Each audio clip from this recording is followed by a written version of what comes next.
তাই ঝালুম সোনা শুয়ে পড়তে চাইছিল, আমি শুইতে দিনে বসে আছে, ওর ছায়াটা কেমন দেখা যাচ্ছে। এই এই এই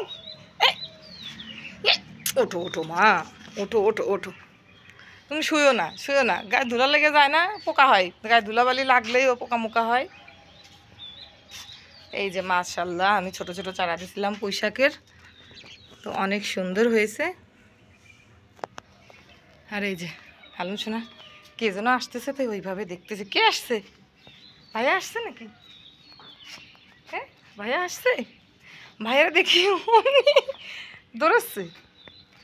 হ্যাঁ ভাইয়া আসছে কোলে নিতে, তুমি যাবা না ভাইয়ের কাছে? ওই দেখ পলাচ্ছে, আমার জায়গায় আসতেছে, তা তুই যেদিক যাবি সেদিক যাবে না। ধরলো ধরলো ভাইয়া ধরলো, যা ধরতো ওই পাশ থেকে ধর, দেখি কি করে। এই শুবি না, ওই দেখ ওই দেখ, ওই তুই যে বাবু তুই বসে ওই কোনায় যা, দেখে কি করে আমার কাছে এসে বলাবে। আসো আসো মা, আসো কোলে আসো। না না না, ওই ওই তাহলে ওরে নাম, ওই যে ওঠ, দুলো ছাড়িয়ে দি। বদমাইশ, শুধু বদমাইশি করবে।